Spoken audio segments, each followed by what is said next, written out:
दोस्तों इस समय मैं हूँ मीराबाई जी के मंदिर पर, जो कि है वृंदावन में निधि वन के बिल्कुल सामने गली में। और यहाँ के लिए बता दें कि मीराबाई जी ने 15 साल इसी मंदिर में व्यतीत किए।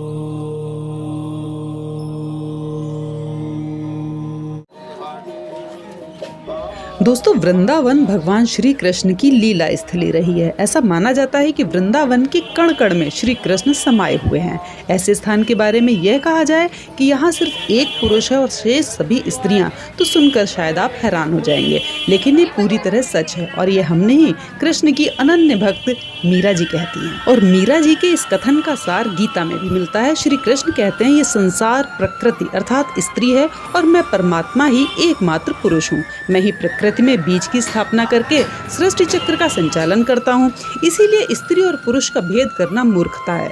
मृत्यु के बाद स्त्री हो अथवा पुरुष, सभी लिंग भेद से मुक्त हो जाते हैं। और दोस्तों अब हम पहुँच गए हैं बिल्कुल निधि वन वाली गली के सामने।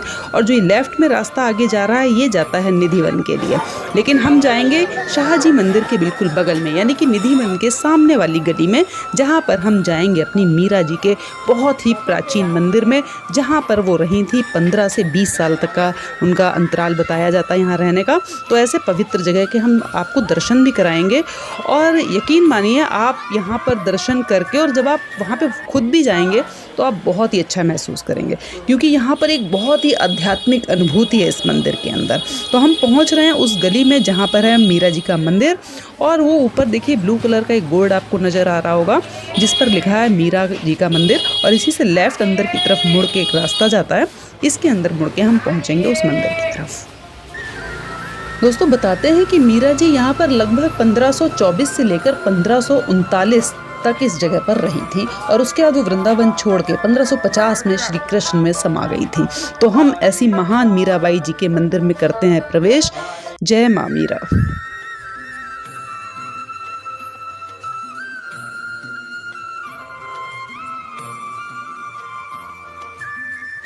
और दोस्तों यहाँ आंगन में आकर ये इतना अच्छा महसूस हो रहा है, बहुत ही अच्छी सी फीलिंग है इस पूरे प्रांगण में। और ये देख, इसकी जो दीवारें हैं, ये सब देख के ही लग रहा है कि बहुत प्राचीन मंदिर है। ऊपर ये जो बोर्ड लगा है ब्लैक कलर का, इसमें सारा इस मंदिर के अंदर जो मूर्तियाँ हैं उनका डिटेल लिखा हुआ है, जो हम आपको भी पंडित जी से बात करेंगे तो आपको सारा बताएंगे।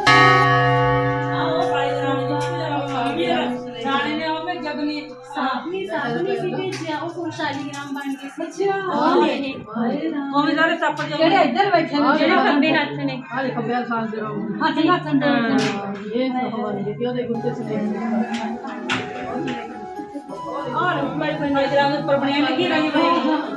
तो सबसे पहले हम लगाते हैं इस मंदिर की एक परिक्रमा, और उसके बाद हम आपको बताएंगे यहाँ के मंदिर के बारे में, मीराबाई जी के बारे में शुरू से लेकर अंत तक की सारी बातें। ये देखिए दोस्तों, ये जो जगह है, ये मीरा जी का वो स्थान है जहाँ पर बैठ के वो अपना भजन गाती थी और ध्यान साधना करती थी। एग्जैक्ट ये वो जगह है। और ये मंदिर के बिल्कुल लेफ्ट साइड में बनी हुई है जगह। और दोस्तों अभी पंडित जी आए नहीं हैं, तो यहाँ पर कुछ लोग बैठे हुए हैं, उनसे बातचीत हमने की तो उन्होंने बताया कि पंडित जी अभी आने वाले हैं, तो वो सारा कुछ अभी बताएंगे हमें मीराबाई जी के बारे में। और दोस्तों मेरा आपसे वादा है कि आप अगर उन पंडित जी की सारी बात शुरू से आखिरी तक सुनेंगे, मीराबाई जी का पूरा चरित्र चित्रण जो उन्होंने किया है ना अपने शब्दों से, वो मतलब वो आप सुनेंगे तभी आप समझ पाएंगे कि मीराबाई वाकई में क्या थी। वो ऐसी भक्त ना हुई थी ना होंगी। मुझे तो लगता है कि स्त्री रूप में जो उनकी भक्ति है वो बहुत ही अलग है। तो उनको पंडित जी की सारी बातें सुन के मैं अपने आंसू नहीं रोक पाई। और मुझे पूरा अच्छे से ये विश्वास है कि अगर आप अच्छे से सुनेंगे उनके एक एक शब्द को, तो आप भी अपने आंसुओं को नहीं रोक पाएंगे। तो मेरी विनती है कि आप प्लीज़ पूरी बात पंडित जी की ज़रूर सुनिएगा। 500 वर्ष पूर्व जब चित्तौड़ की राजरानी भक्त मीरा वृंदावन में पधारी थी, तब इसी प्राचीन स्थल पर मीरा जी ने 15 वर्ष तक श्री गिरधर गोपाल की उपासना की थी। मीरा जी के साथ हमारे पूर्वज आए थे।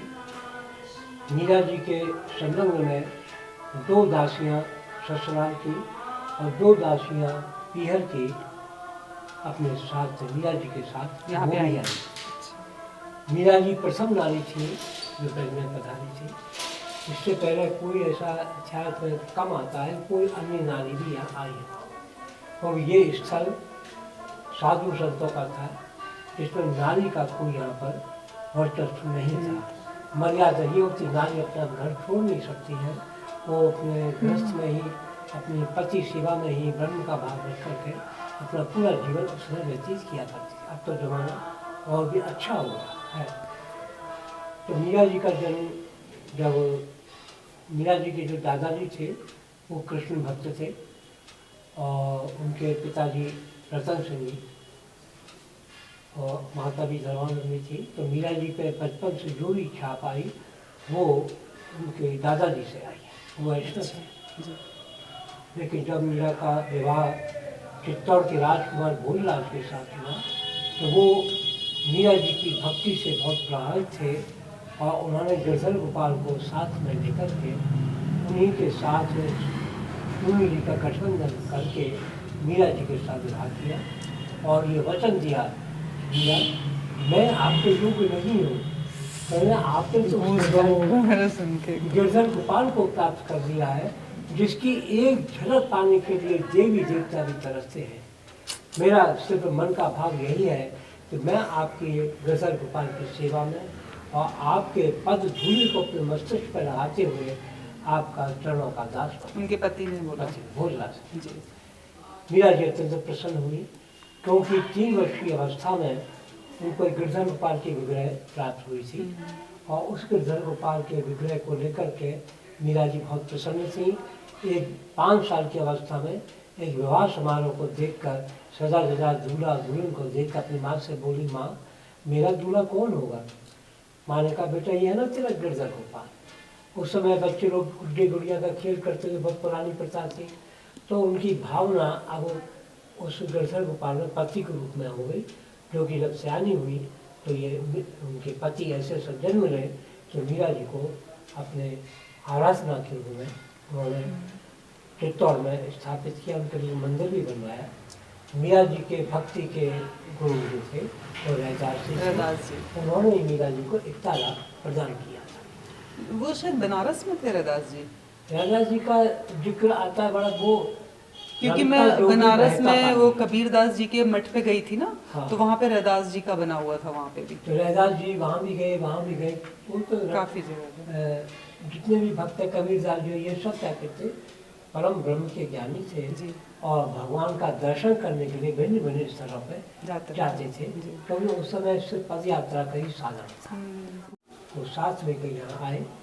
मीरा जी को इस संसार के जो ज्ञान है, सांसारिक ज्ञान नहीं था, वो तो भक्ति में लीन रहती थी।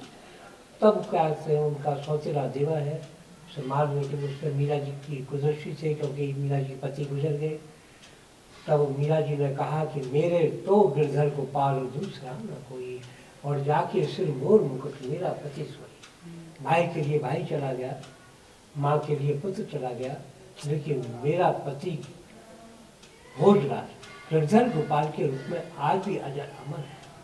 मेरा पति मरा नहीं, ऐसे वर को क्या वरूं जो जन्मे और मर जाए।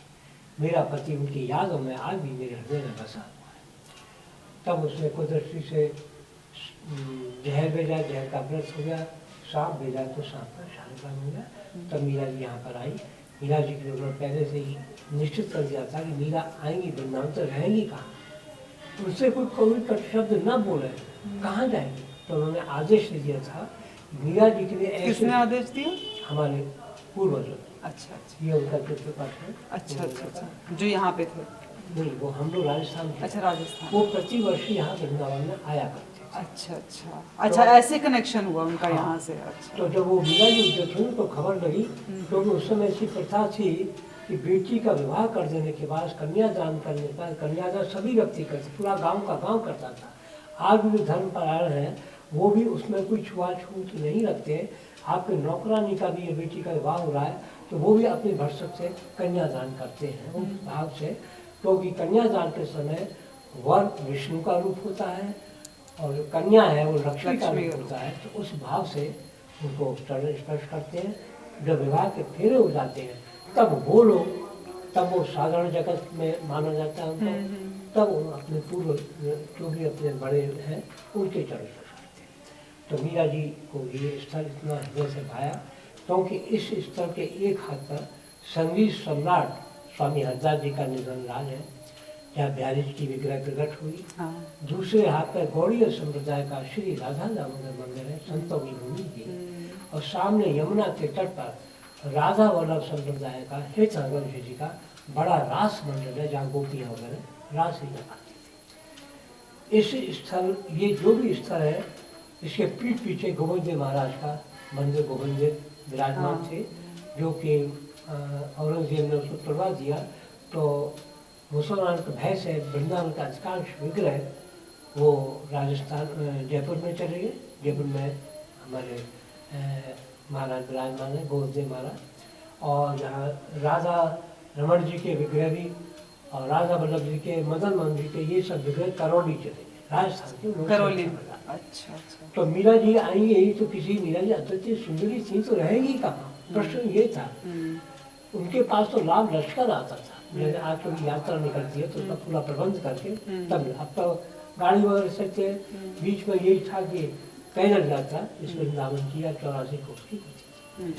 तब मीरा जी ने कहा माने तो ये स्थल चोखो लागे दादू सा, इससे अच्छा स्थल कौन सा होगा? चारों तरफ आध्यात्मिक चीजों से भरा हुआ है सब कुछ से। तो और इतने चारों तरफ, और ये वृंदावन की नाभि है, पहले भी थी आज भी है, अमृत कुंड यही है।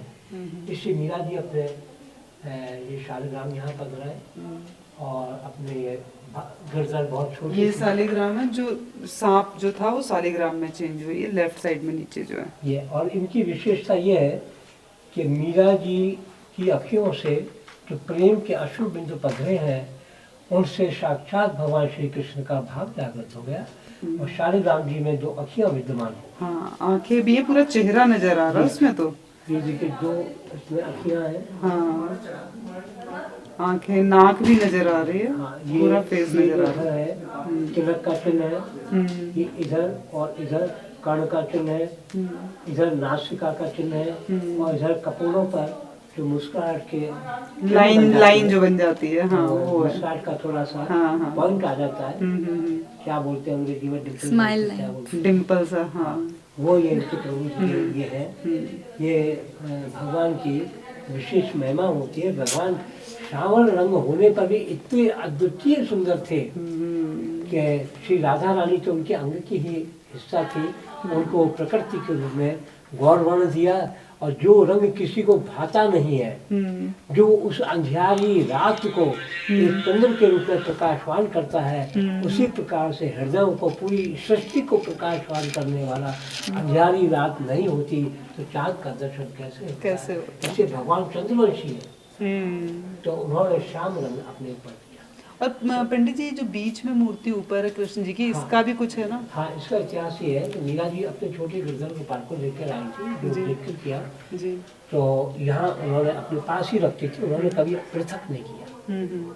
सोते जागते तभी हर समय उनके पास रहती थी, भक्ति में लीन रहती थी। तो यहाँ एक संत थे जीव गोस्वामी जी, जो राधा दामोदर में रहते थे। वो उन्होंने ये प्रतिज्ञा कर डाली कि मैं जीवन भर तक किसी स्त्री का दर्शन नहीं करूँगा। अच्छा। स्त्री मोह माया का जाल। तो यहाँ के संतों का सपना मीरा जी ने दर्शन कर दिया। तो पूछा ब्रजवासियों से कि हे आप बताइए, मैं सबका दर्शन से किसी संत के दर्शन से वंचित तो नहीं हो गई? तब यहाँ की भक्त नारियों ने कहा, देवी मीरा, एक संत है जो किसी स्त्री का दर्शन नहीं करते, पुरुषों से भेंट करते। जब हमारे पतिदेव भी उनका दर्शन नहीं करते हैं, हम नहीं कर पाते हैं, तो दर्शन अधूरा समझ कर कोई भी पुरुष भी नहीं जाता है। अच्छा। जिनको उनकी लालसा है वो उनका दर्शन करके फिर उनकी प्रतिज्ञा में भंग पड़ेगा, वहीं रहते हैं। तो उन्होंने कहा किस कारण से दर्शन नहीं करते स्त्री का? तो नरनाथ जी ने कहा उसका प्रत्युत्तर तो गुरुदेव भी दे सकते। तो एक दिवस मीरा यमुना स्नान करने के उपरांत यमुना के जल से भींगी काली केश राशि, उसे टपकते श्वेत नील बिंदु, एक हाथ में करताला और दूसरे हाथ में इफ्तारा लेकर मीरा जी ने जो पद गायन प्रारंभ किया कि हे री मैं तो प्रेम दीवानी, मेरा दर्द न जाने कोई, और घायल की गति घायल जाने जो कोई घायल हो। यमुना का तट जो सामने है वो गोविंद महाराज का घाट था, और ये जो स्थल था ये गोविंद देव महाराज का बगीचा था। इसलिए सवारी गोविंद जी महाराज की यहाँ आती थी, फिर वहाँ स्नान करती थी गोविंद घाट पर, और फिर यहाँ फूलों का श्रृंगार करके तब वहाँ गोविंद जी महाराज विराजते थे। तो मीरा जी ने यही शब्द कहा, माने तो ए स्तर चोखो लागे। तब मीरा जी ने पद की रचना भी करी कि आली मोहे लागे वृंदावन, आली मतलब सखी फ्रेंड जो उनके संग आई थी, कि आली मोहे लागे वृंदावन नीको, बहुत अत्यंत प्रिय लगता है। निर्मल नीर बहत जमुना को, और भोजन दूध दही को, रतन सिंहासन आप विराजे मुकुट धर्यो तुलसी को। वृंदा मतलब तुलसी का वन था। और कुंजन कुंजन फिरत राधिका, शब्द सुनत मुरली को, और मीरा के प्रभु गिरधर नागर, भजन बिना नर भी को। ये ऐसा अमिट उनका हृदय का निकला हुए बहुत से पद हैं जो आज भी अमृत को प्राप्त है, और ब्रज के उस समय का वर्णन कर देते साक्षात जब मीरा जी वृंदावन में इस स्तर पर रही। तो वो जीव गोस्वामी से मिलने गई, तो मीरा के यमुना के जल से काली केश राशि पद गाया। तो उन पद ध्वनि को सुनकर के हेरी मैं तो प्रेम दीवानी मेरा दरद न जाए। जीव गोस्वामी जी के परम प्रिय शिष्य इस बात से उस सूनी पगडंडी पे रहते थे कि भूल से कोई नारी वहाँ से न गुजर पावे, जिससे कि हमारे गुरुदेव को कोई बाधा पहुँचे। लेकिन मीरा जी के इस सुंदर कीर्तन पाठ के पद का श्रवण करके उनसे रहा नहीं गया शिष्यों से, और मीरा जी को उसी मार्ग से चलने का आह्वान करने लगे। और इस प्रकार मीरा शने शने पद गाते हुए जीव गोस्वामी के द्वार तक जाते। किसका उन्होंने कहा शिष्यों कि किस नारी का सर मुझे दिखाई दे रहा है, मुझे भक्ति में बाधा पहुंच रही है। मीरा जी के हृदय का कठोर आघात, गंगा जमुना की भांति नैरों से अश्रुधारा उठ पड़ी। सजल नेत्रों से बोली, महाराज मैं तो ये जानती हूँ कि वृंदावन में पुरुष तो एकमात्र मेरा कृष्ण कन्हैया है, बाकी तो सभी यहाँ पर गोपी भाव में है। यहाँ तो देवों के देव महादेव भी जब ब्रज में पधारे हैं, जिन्होंने अपने त्रिनेत्र से कामदेव को भी भस्म कर दिया था, किंतु वो भी ब्रज में आकर के श्री कृष्ण का दिग्दर्शन दर्शन करने के लिए गोपी रूप को प्राप्त किया। तो उनसे मीरा जी ने कहा, आप नारी को माँ की दृष्टि से क्यों नहीं देखा, जिसकी आंचल में छुप कर कभी आपने भी दुग्ध पान किया। जब मीरा की ये वचन सुने, मीरा जी तो पद गाती यहाँ वापस आ गई। तो तत्क्षण ही वो पूछे कुटी के द्वार खोलकर, भक्तों जाने कौन थी? शिष्य का गुरुदेव क्षमा करें, वो तो चित्तौड़ की राजरानी भक्त मीरा जी पधारी थी, जिन्होंने साक्षात गिरधर गोपाल को पति रूप में प्राप्त कर। दोस्तों अभी हम जानेंगे कि मीराबाई जी का जो अंतिम समय था, जो जीवन का उनका अंत था, वो किस प्रकार हुआ और वो किस प्रकार कृष्ण जी में समाई थी। तो वो कहानी भी अभी हम जानेंगे, लेकिन उससे पहले पंडित जी हमें दिखा रहे हैं इस मंदिर के प्रांगण में बना हुआ एक फव्वारा, और जिस फव्वारे के ऊपर एक गेंद जो है वो चलती रहती है। तो इसका आध्यात्मिक महत्व क्या है वो जानते हैं। ये जो फव्वारा आपको दिखा रहा है, इसमें जल यहीं गिरता है। नर बड़ी जल नीचों का है, अंतिम नीचे कौन भी। जो गर्व करता है उसको नीचे झुकना ही पड़ता है। ये आत्मा है, ये प्राणी है। 84 लाख योनि भोगने के पश्चात जब वो मनुष्य योनि में उसका जन्म होता है, अर्थात माँ के उधर से आगे कन्या नमूना वो नहीं है उसका, तो जब उसमें आत्मा का माँ के गर्भ से नाड़ कटकर आता है, तब उसमें आत्मा का प्रवेश तो गर्भ में ही है, लेकिन दिखाई नहीं देता। तब वो चलायमान, जब चलाना हो जाता है तो देखो इसमें आत्मा से संपर्क हुआ।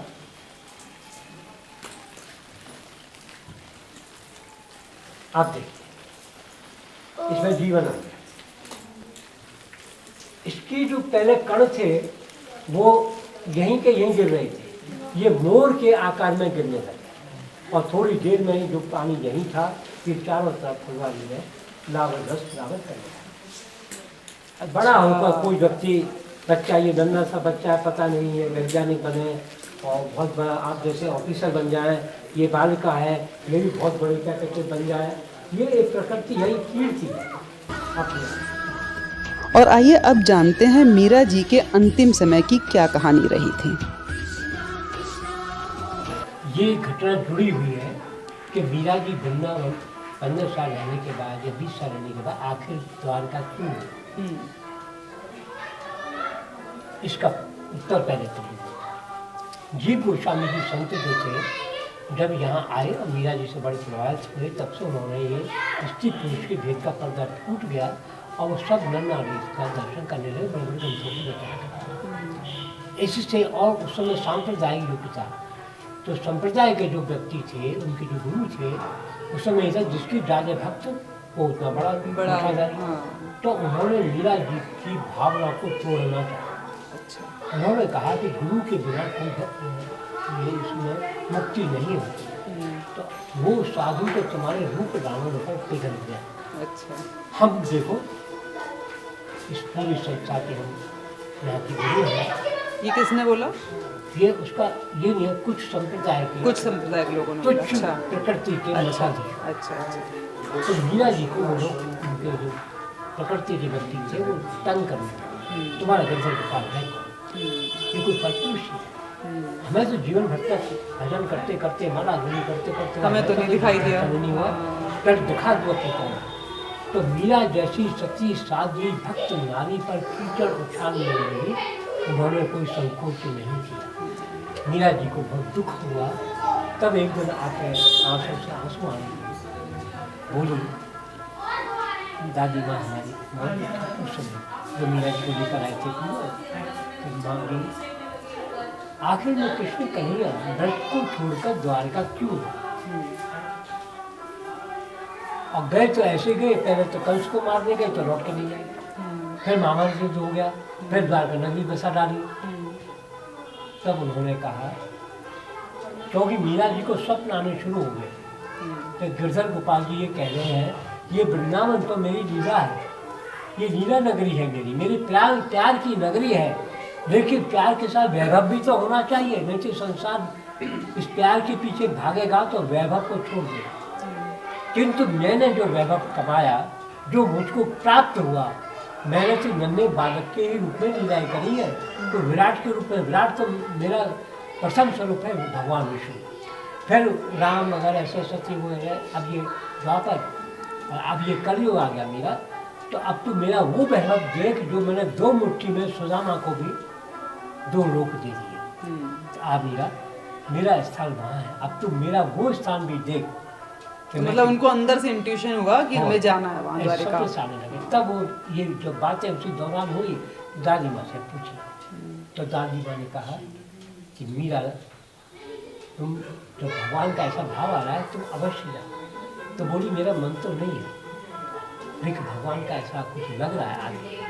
तब वो यहाँ से द्वारका, और द्वारका में 6 महीने हुए, तो फिर भी संसार में पीछा नहीं छोड़ा। राजस्थान में अकाल पड़ा, तो ज्योतिषियों ने बताया, आचार्य पंडितों ने बताया, बहुत जल्दी किए कि आपने मीरा जैसी सती साध्वी नारी पर इतना जुर्म किया, लांछन लगाया, यदि उनकी कृपा हो जाए तो यह पानी बरस। तो वो कृपा हुई तो मीरा जी को ले आओ, जाओ वहाँ पर। तो यहाँ से मालूम पड़ा द्वारका है, वहाँ द्वारका पहुँचे, मीरा जी भजन कर रही थी। उन्होंने कहा, थे आइए पधारिए, बड़ा मुझे सौभाग्य है कि आप वहाँ से पधारें। क्योंकि मीरा देवी अकाल कर दिया, हम आपको लेने के लिए आए, आपकी कृपा ब्राह्मण ने आदेश दिया है, वो अब सुधर गए हैं, भक्ति में आ गए हैं, लेकिन आप चलो। मीरा ने कहा, मुझे तो अभी आए हुए भगवान से अच्छी तरह से मैंने मुलाकात भी नैन से नैन तक नहीं जुड़े कि मुझे क्या है, मैं अब कहीं नहीं जाऊँगी, मैं जाना है तो मैं वृंदावन ही जाऊँगी, लेकिन राजस्थान नहीं जाऊँगी।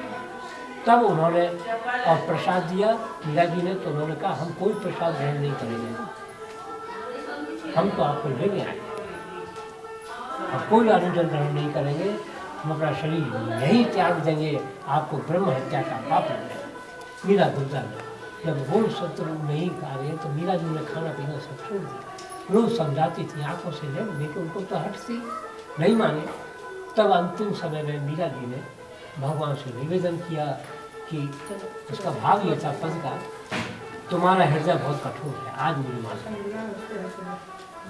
कहते हैं कि आपने यहाँ आकर के दोनों सुदामा को दिए अपनी महत्ता दिखाने के लिए, गर्व दिखाने के लिए। मीरा ने सब से छोड़ करके आपकी सेवा कर ग्वालड़ा थे काई जानो पीर पर आई, चोर चोर गज माखन खायो ब्रज की नार सताई, हाथ लकुट और कांधे कमलिया बन बन धेनु चराई, और मीरा के प्रभु गिरधर नागर बिछुड़त लाज नाई। आज मीरा बड़ी दुखी होकर अपना शरीर आपके सिर पटक पटक आपके चरणों में अपना सर कर देगी। अब मीरा को आपके अंदर लगता है कि पाषाण से भी कठोर है, गोपियों को बोल के भी लेकिन आई। तब देखते हैं कि रणछोड़लाल के विग्रह जो भेंट द्वारका में है उनमें पल्ले का छोर उनका आंसू बहने लगे। मीरा मैं तो कब से तुम्हारा आओ मीरा आओ, मुझे भी उत्साह मिल गया। दोनों महापसी हैं, मीरा जी को अपने हृदय में सिखाया तो चून का चून लटका रहा। ये एक सुल्तान दो भक्तों की समाधि नहीं है, एक तो चैतन्य महाप्रभु और एक श्री मीरा, तो अंतिम निशानी स्वरूप में ये शालिग्राम मिला। ये इसका इतिहास है। और दोस्तों मुख्य मंदिर के एक तरफ जो ये जगह है जहाँ पे हनुमान जी और ये कुछ फोटोज़ हैं भगवान जी की, ये जो है मीरा जी की रसोई हुआ करती थी इस जगह पे। और इस रसोई के बिल्कुल सामने की तरफ मंदिर के एक साइड रसोई हुआ करती थी और इस मंदिर के दूसरी साइड है वो जगह सामने जो हम आपको दिखा भी चुके हैं अभी। तो ये जगह थी जहाँ पे मीराबाई किया करती थी ध्यान साधना और भजन। तो ये रसोई और ये भजन का एरिया आमने सामने था और बीच में वो जगह थी जहाँ पर हमारे कृष्ण जी और शालिग्राम जी हैं। तो दोस्तों आपको ये दर्शन ज़रूर अच्छे लगे होंगे। आप जब भी कभी वृंदावन आइएगा, निधि बनाइएगा तो यहाँ पर ज़रूर आइएगा। जय श्री कृष्ण।